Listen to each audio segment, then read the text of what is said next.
बिस्मिल्लाहिर्रहमानिर्रहीम। आज जो हमारा नेक्स्ट टॉपिक है वो है साइंटिफिक नोटेशन। तो साइंटिफिक नोटेशन एक मेथड है जिसमें बहुत बड़े नंबर को क्या नाम है पावर ऑफ 10 यूज़ करके रिप्रेजेंट किया जाता है, तो उसकी जो लेंथ है वो कम हो जाती है। तो सबसे पहले इसकी डेफिनेशन को देखते हैं। साइंटिफिक नोटेशन क्या है? Scientific notation is a notation in which a number represent by using the power of 10। तो इसकी हम सबसे पहले कुछ एग्जांपल देख लेते हैं।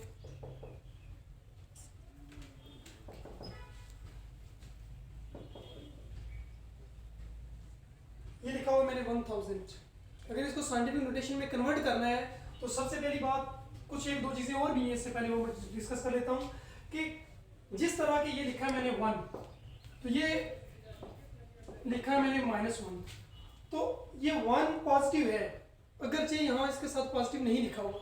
इसी तरह कोई भी नंबर जिसमें डेसिमल ना लिखा गया हो तो उसके मोस्ट राइट साइड पे जो मतलब कि उस नंबर की जो लास्ट डिजिट है उसके राइट साइड पे डेसिमल जरूर मौजूद होगा। तो इसका मतलब है कि इसका यहाँ पे डेसिमल मौजूद है। साइंटिफिक नोटेशन का जो पहला रूल है वो लिखने का ये है कि आपने डेसिमल को पहले नॉन जीरो डिजिट तक शिफ्ट करना होता है। तो मतलब कि आपका एक non zero digit left side पे लाजमी मौजूद हो, तो यहाँ से 1 2 3 यहाँ तक शिफ्ट किया जा सकता है। तो 1 पॉइंट क्रॉस 10 की पावर 1 2 3, तो ये 3 आएगा, तो पॉजिटिव आएगा। इसकी रीज़न ये है कि जब भी हम राइट से डेसिमल को लेफ्ट शिफ्ट करते हैं तो उसकी पावर पॉजिटिव होती है। जितने डिजिट हम शिफ्ट करते जाएंगे उतनी पावर पॉजिटिव बढ़ती जाएगी। तो 1 पॉइंट का मतलब भी क्या है? 1। तो ये जो मैंने जो एग्जांपल दिए ये बहुत इंपॉर्टेंट है, क्योंकि जहाँ डेसिमल नहीं लिखा होगा आपको पता होना चाहिए मोस्ट राइट साइड पे मौजूद है। जिस तरह के वहाँ पे 1 के साथ पॉजिटिव नहीं लिखा हुआ तो मौजूद है। और इसी तरह देखा जाए तो कोई और एग्जांपल हम दे सकते हैं 0.00978। अब अगर इसको साइंटिफिक नोटेशन में लिखना है तो इस डेसिमल को हमें पहले नॉन जीरो डिजिट के राइट तक शिफ्ट करना पड़ेगा। तो मैं इसको लिख सकता हूँ 9.78 क्रॉस 10 की पावर 1 2 और 3। तो 3 आएगा और नेगेटिव आएगा। क्यों? क्योंकि हमने अभी डेसिमल को लेफ्ट से राइट शिफ्ट किया है। तो साइंटिफिक नोटेशन वही नोटेशन होती है जिसमें हम पावर ऑफ 10 यूज करते हैं। कोई और भी इस तरह की एग्जांपल्स शामिल हो सकती हैं। तो इसमें मेन रूल यही है कि आपने पहले नॉन जीरो जो कि जीरो ना हो उसके राइट साइड तक यानी कि डेसिमल को पहुंचाना होता है, ठीक है। या फिर आप ये कह सकते हैं कि आपका एक डिजिट डेसिमल से लेफ्ट साइड पे होना जरूरी है साइंटिफिक नोटेशन के लिए। तो ये और भी इस तरह की बेशुमार एग्जांपल है, मैथमेटिक्स में भी आप यूज करते हैं।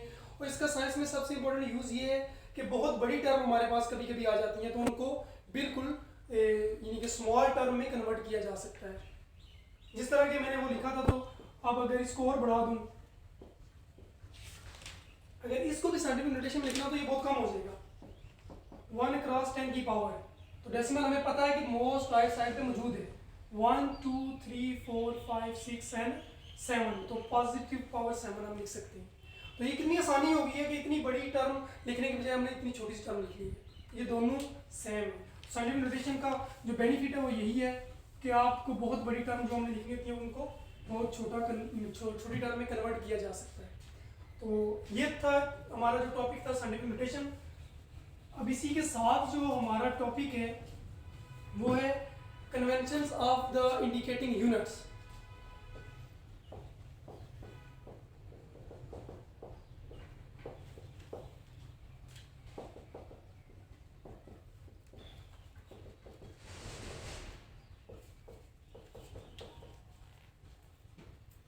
जी, सबसे पहले अहद व पैमा, यानी कि आपने जब यूनिट्स को लिखना है तो कौन सी चीज़ों को मद्देनजर रखना है, ये हमारे टॉपिक का नेम है। कि आपने जब यूनिट्स लिख रहे होंगे, यार अभी हमने यूनिट्स पढ़े थे, base unit, derived, supplementary units, तो वो लिखते हुए आपने किन चीज़ों को मद्देनजर रखना है जब आप उनको न्यूमेरिकल प्रॉब्लम में या किसी भी जगह पे लिखेंगे। तो उसके कुछ रूल्स हैं, तो चल एक देखते हैं कि वो रूल्स क्या हैं।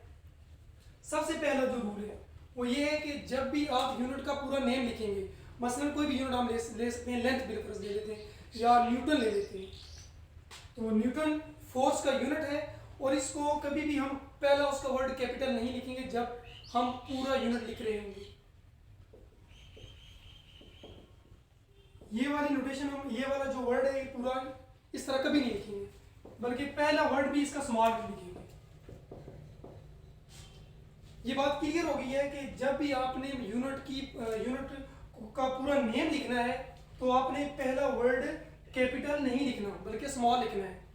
ये मैंने लिख दिया न्यूटन। इस तरह और भी यूनिट है, जिस तरह के मीटर है तो मीटर लिखेंगे तो स्मॉल एम से।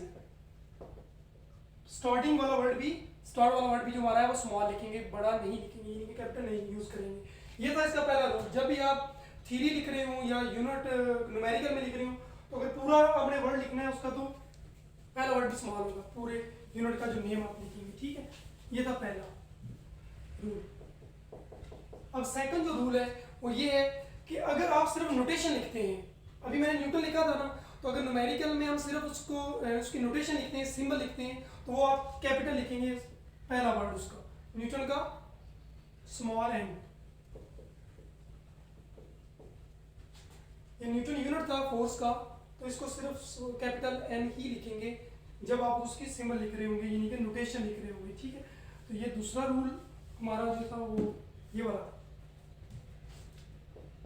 थर्ड रूल ये देखते हैं कि जब भी आप एक यूनिट को एक प्रीफिक्सेस के साथ लिखेंगे, प्रीफिक्सेस पावर ऑफ 10 की फॉर्म में फिक्स है, जिस तरह की मिली है तो 10 की पावर -3 है, तो किलो है तो 10 की पावर 3 है, पॉजिटिव वो माइनस में है जो मिली है 10 की पावर -3।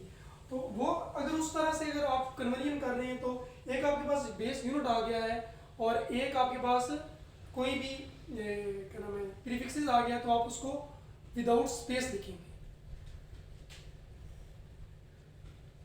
मसलन आपके पास है 10 मिली 10 क्रॉस 10 की पावर -3 मीटर, तो इसकी जगह आप मिली पुट कर सकते हैं, तो 10 मिलीमीटर आ जाएगा। इसमें आपने स्पेस नहीं देनी। इसी तरह आपका फोर्स हो सकती है तो न्यूटन मीटर, तो उसमें भी आपने क्या नाम है स्पेस नहीं देनी। तो जो फोर्थ रूल है वो ये है कि आप अगर यूज कर रहे हैं प्रीफिक्सेस तो दो प्रीफिक्सेस एक टर्म के अंदर कभी भी यूज नहीं करेंगे। मसलन मैंने यहाँ पे लिखा हुआ है 10 की पावर -6, तो इसको मैं लिख सकता हूँ 10 की पावर -3 क्रॉस 10 की पावर -3, तो दोनों की जगह मिली यूज किया जा सकता है। मसलन मतलब कि किस तरह, तो ये हम काम कभी नहीं करेंगे, ये इस रूल के खिलाफ है कि दो प्रीफिक्सेस एक ही टर्म में कभी भी यूज नहीं करेंगे।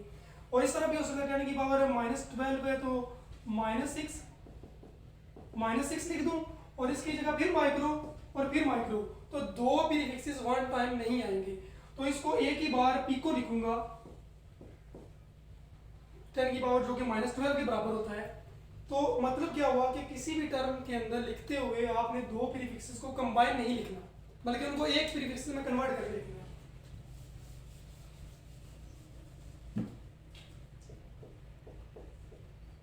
नेक्स्ट रूल ये है कि अगर आपके पास ये क्या नाम है, अगर आपके पास कोई टर्म है जिसमें यानी कि जो पावर है वो नेगेटिव है या पॉजिटिव है, तो आप उसमें प्रीफिक्सेस यूज करके कन्वर्जन भी कर सकते हैं, या यूनिट की कन्वर्जन अगर आ जाए तो यूनिट की कन्वर्जन भी कर सकते हैं। मसलन लिख लेते हैं 10 सेंटीमीटर, ये आपको एक सिंपल टर्म दी हुई थी, अगर इसको आप मीटर में कन्वर्ट करना चाहें तो करके फिर भी आप इसको साइंटिफिक नोटेशन में लिख सकते हैं। तो देखते हैं, अच्छा एक दो चीज़ें और, कन्वर्जन कर रहे हैं तो इसमें एक चीज़ याद रखनी है, कुछ बड़े यूनिट हैं, हम बड़े से छोटे यूनिट्स में जाते हैं और कभी कभार हम छोटे यूनिट से बड़े में जाते हैं, तो ये कुछ रूल्स हैं वो याद रखने हैं। जब भी आप स्मॉल यूनिट से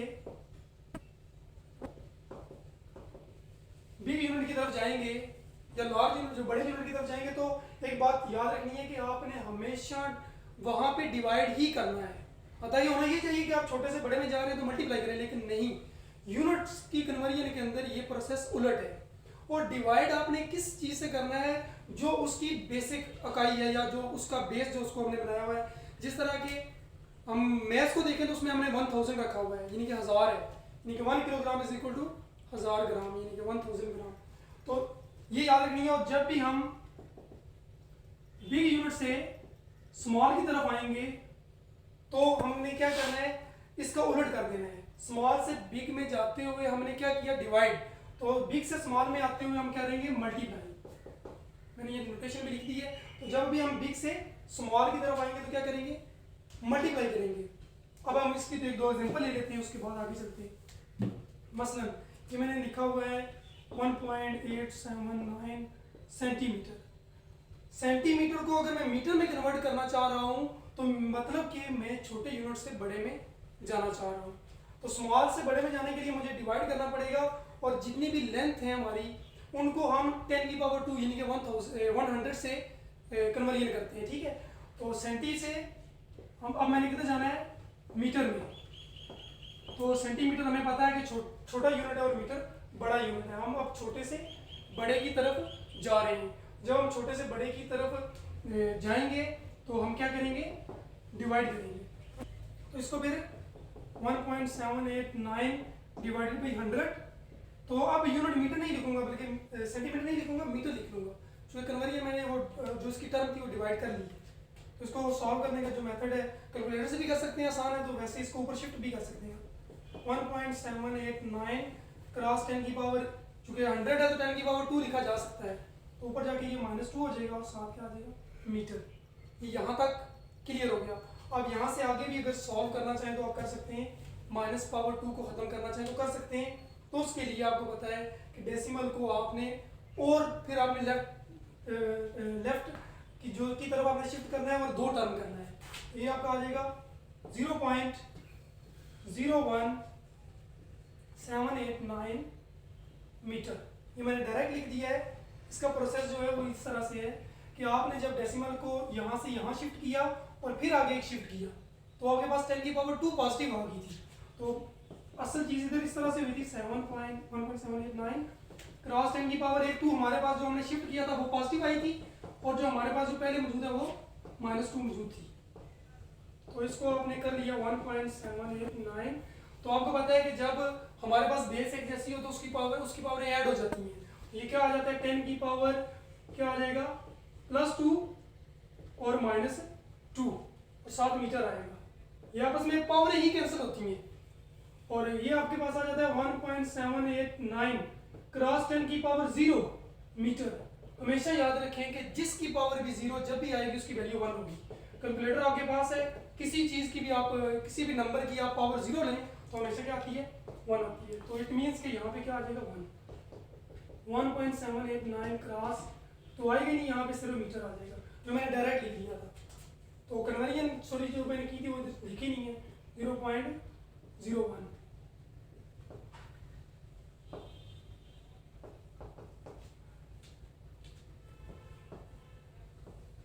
ये जो लेके चला हूँ, ठीक है। तो इसमें क्या काम किया है, ये जैसे मैंने डायरेक्ट लिख दी थी, और इसका प्रोसेस पूरा क्या है कि आपने जब शिफ्ट किया तो आपके पास एक पॉजिटिव पावर भी 10 की 2 आ गई। फिर आगे चल के आपने जब क्या किया, बेस एक जैसी थी तो उनकी पावरें ऐड की, ये हमारा अलजेब्रिक रूल है अलजेब्रा का, तो वो हमने अप्लाई किया।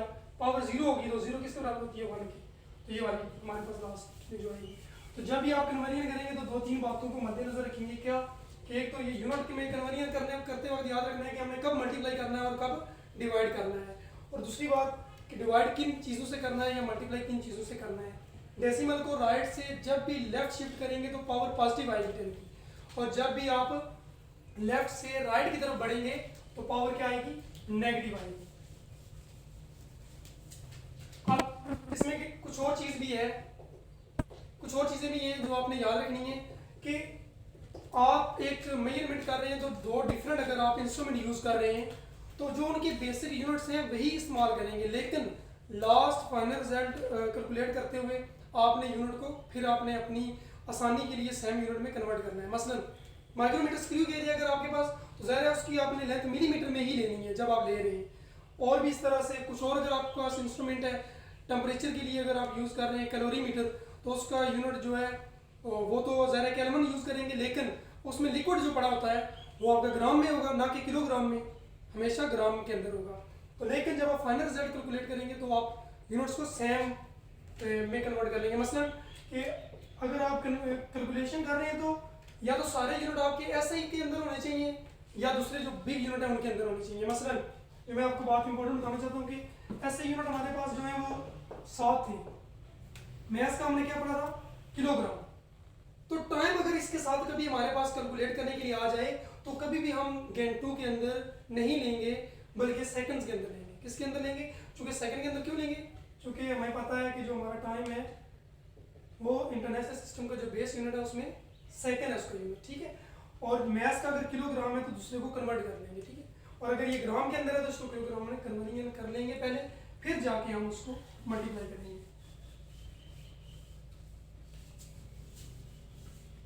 ये था हमारा आज का टॉपिक और ये कंप्लीट हो गया है।